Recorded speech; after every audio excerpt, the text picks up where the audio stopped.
What's up, everybody? Hope you had a great weekend. Welcome to the CanesInSight Daily Podcast, brought to you by Anijar and Levine Accident Attorneys, where you're going to be talking first interview since he became a Cane, one of the most explosive, physically talented receivers in the nation, Sam Brown, Houston transfer, new Miami Hurricane.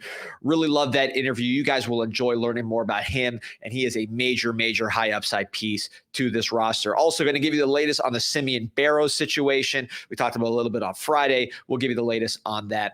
First, want to talk about some folks that you know what you're getting. Anijar and Levine Accident Attorneys. If you or someone you care about has been injured in an accident, 1-800-747-FREE, 1-800-747-3733. You could be entitled to significant compensation.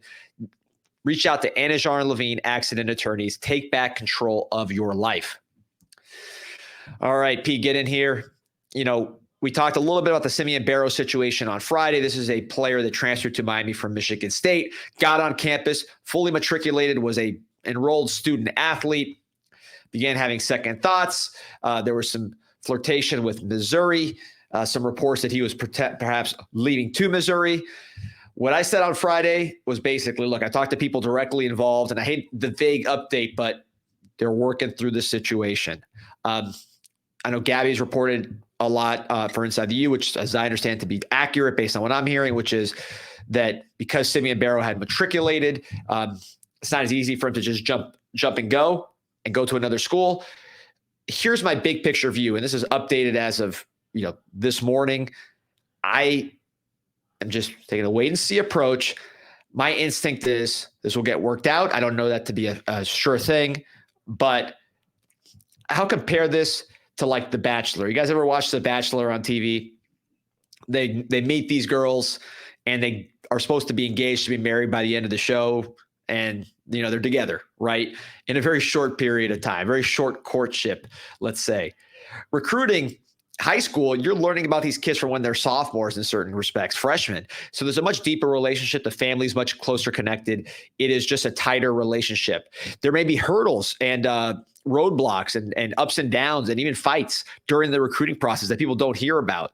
But oftentimes they're resolved, and it's all good. By the time the kid comes to campus, there's a fully strong, durable relationship.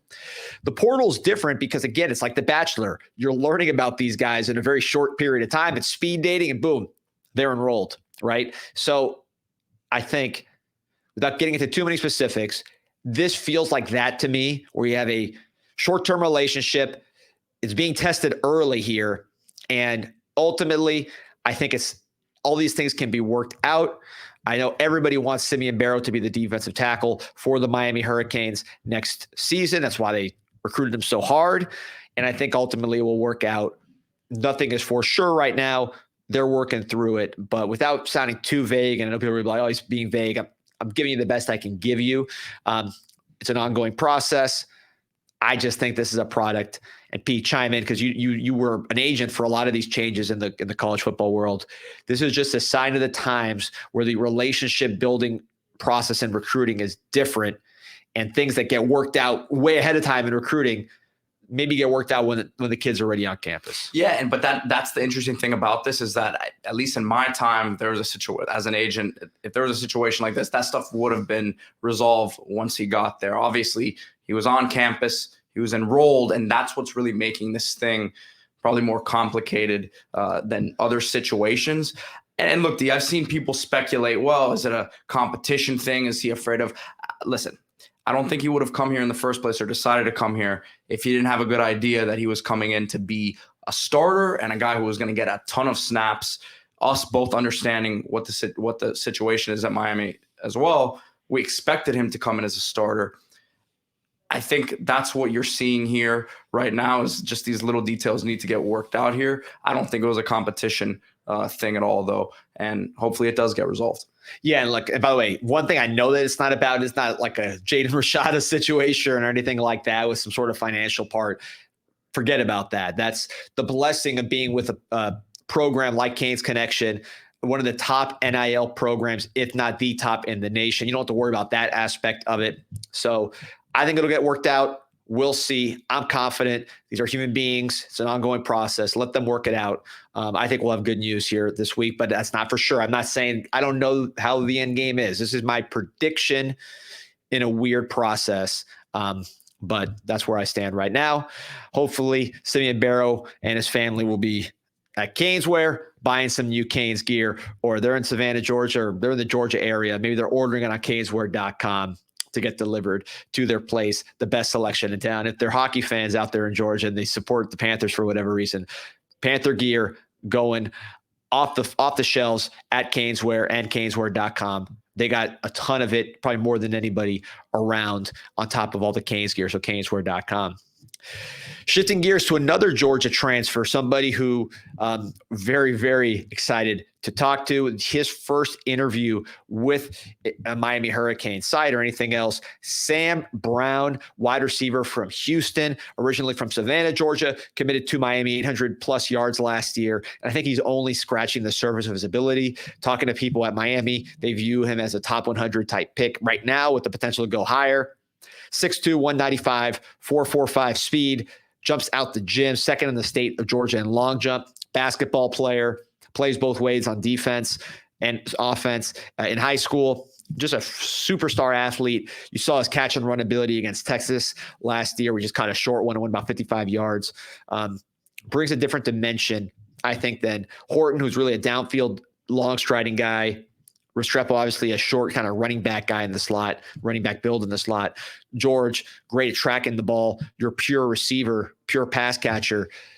Brown, to me, is the athlete, the physical presence of the group who can catch a short one, go long, just make these freak athletic plays and gives you that option. And I think the arrow with him is pointing up. Pete, you're plugged in Houston in many respects. What do you see and hear from Sam Brown? Well, you mentioned the yards after catch ability, and he's not a small receiver either, right? I mean, just to go back in the recent years at Miami, I don't think we've had a guy with this size speed combo, which the measurables are, verified measurables from him. And really in general, when you look at this receiver room, right? And I'll bring up the draft history here. It has not been pretty at the wide receiver position. We've done full shows on how that's been Mario's obviously main goal here. But going back to 2015, obviously Philip Dorsett was the first round pick in 2015 to the Colts. But the history at the wide receiver position at the University of Miami, in the hotbed of talent down here for skill positions, it's horrible. So you have Stacy Coley in 2017 as a 7th round pick. You have Braxton Berrios as a 6th round pick in 2018. You then have to go to 2020 here to find KJ Osborne in the 5th round, and he's gone on now to a second contract, having a really good career in the NFL. But you have not had a wide receiver picked now, going on 5 years coming up now. And to me, that is a microcosm of the issues that have gone on here in terms of the recruiting situation and developing as well. But now you're looking at a situation heading into next year where Xavier Restrepo, Jacoby George, both in a very good position to get drafted this next year. And then Sam Brown, you just said, I think he's probably the one out of those three who right now has the best, potential to get drafted high because of the measurables and the yards after catch ability. But the size, I think, is something that's really separating him there. Yeah, wide receiver, P, you said it very well, is a position that Miami has to be a lead at if it wants to be the Miami Hurricanes. When the last time we won the national championship, who held the trophy in that iconic picture? Number 5, Andre Johnson. Doesn't get better than that, Hall of Famer. So Miami needs to get back to that. You've seen the LSUs, you've seen the Alabamas. Receiver is a premium position. Even Michigan, which is really not a receiver-oriented team, they had a top, 100 pick a receiver with Roman Wilson. So that's somewhere Miami needs to improve. I think guys like Brown, guys like Jacoby, if they can just lock into the process, I think the sky's the limit because they have the quarterback and they have the ability. They're going to have time. The quarterback's going to have time to throw. Everything is there for them. The talent is there. Lock in, give us a good summer of work, and you will see tremendous results and a draftable player at both of those spots. And Restrepo, you know what he is. So listen, without further ado, we talked about him. Let's meet the kid himself, Canes Connection athlete. Oh, actually, before I do that, have to shout out Canes Connection, not only for giving us this interview, for allowing Miami to recruit players like Sam Brown, but we will be having a call on Thursday for Canes Connection members that use promo code CIS. They will be able to participate in a Zoom Q&A. We've been doing these regularly. Insider Q&A with myself. I will have fresh information, literally direct right before the call on the recruiting weekend that just was, the recruiting weekend coming up, and the absolute latest in Miami recruiting. So if you want to be plugged in as close as you can in a non-public setting to Miami Hurricane recruiting in the midst of these visits, you want to be there on Thursday. That means you got to sign up for CanesConnection.com. Promo code CIS. You get 20% off your first month. And now you are part of the solution. You're part of the reason why guys like Sam Brown, Damian Martinez, who we spoke to last week, and we had that video up, why those guys are coming to the Miami Hurricanes. Canes Connection allowed these things to happen. Canes Connection doesn't exist without the support of Canes fans like yourself. So those who are members, love you. We'll see you on Thursday. Those who aren't, CanesConnection.com, promo code CIS, 20% off, and you will be there on Thursday for the absolute most direct, most exclusive insider info on Miami recruiting. So thank you for Canes Connection for this interview with Sam Brown. All right, Canes fans, very excited to welcome new Hurricanes wide receiver and Canes Connection athlete Sam Brown to the show today. This interview in conjunction with Canes Connection, which we'll talk about here in a bit. Sam, welcome to the city of Miami. Welcome to the University of Miami. Excited to get to know you a little bit today. Obviously, the fans are excited about you as a football player, but we like to get to know you guys a little bit off the field as well. So how you doing today, and how's your first few weeks been down here in South Florida? Man, it's been a flash, like, you know what I'm saying? Like, just because the transition to Houston and Miami been quick, like, just saying, like, coming down here, I drove down here because I got 2 dogs, so, you know what I'm saying? I'm not leaving them. Those are my kids, so that was a 17-hour drive, supposed to be, but it was a storm that came to Houston probably, like, the day prior, and so we had to drive through all of it, and it was just 21-hour drive, and it was just, like, you know what I'm saying, just adversity right there, but glad to be down here. Ever since I've been down here, it's been like waking up in paradise. You know what I'm saying? Good weather. You know what I'm saying? Just every day I can ask for. Luckily, you're used to that Texas heat because it's getting really hot down here in South Florida. It's that time of year. Yeah, and you know I'm kind of familiar with the heat. I'm from Savannah, Georgia, so you know what I'm saying. I know how the heat can get. It's pretty much the same. Not too much different. Listen, during the season, it ends up being an advantage for you guys because you're so used to it, dealing with it every day down here, that especially when the teams come down here and you guys have the home game, a lot of them just aren't used to that humidity for sure. Yeah, that's our tough, man. But let's talk a little bit about the decision to come to Miami.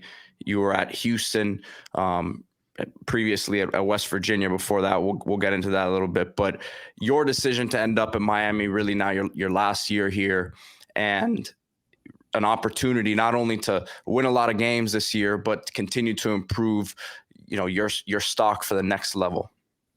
What played a part in that? Just, you know, I needed a quarterback. You know what I'm saying? Just the quarterback play, and I seen, like, watched Cam a lot at Washington State. You know, just how he looked at fluent, even with even I'm not gonna bicker and back with them, but even with the O-line situation at Washington State, you know what I'm saying, he still made his play look good. You know what I'm saying? He was still elite at what he did.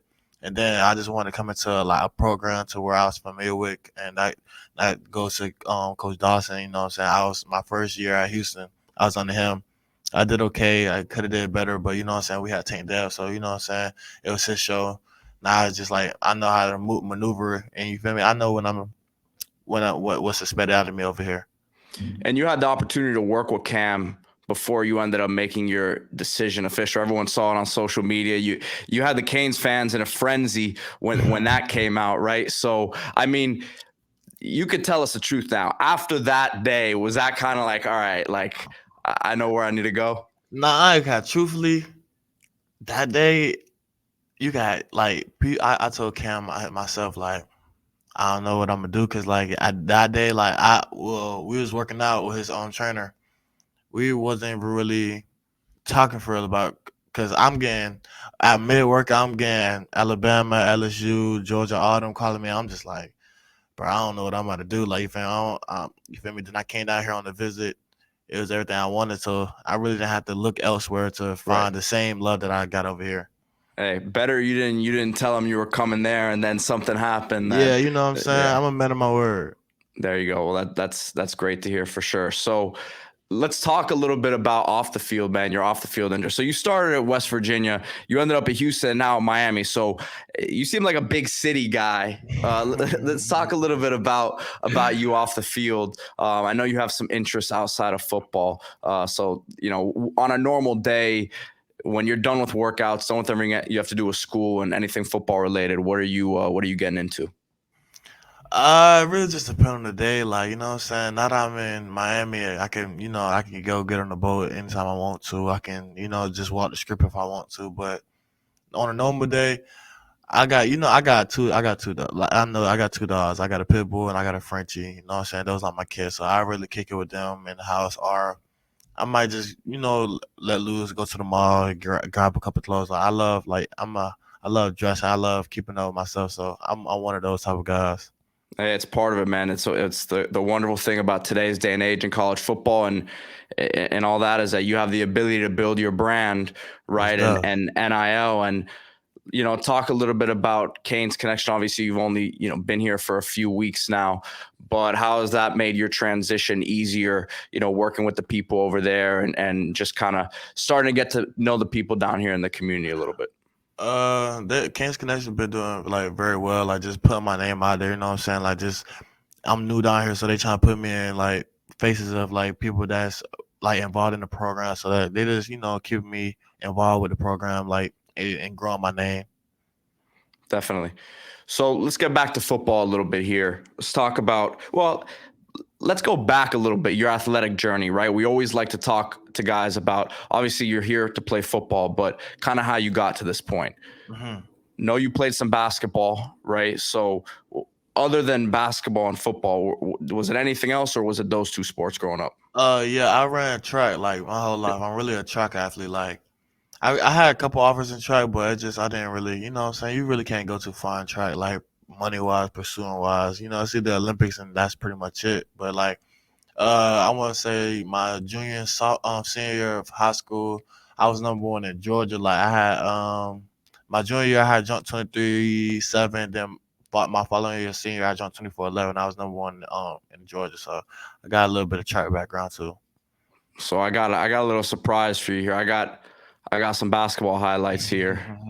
We'll pull up. I mean, let's talk about your game, man. I mean, give me this kind of part. You're a jumper, but if you watch some of these highlights, you weren't just. I mean, you were jamming, but you're a real hooper.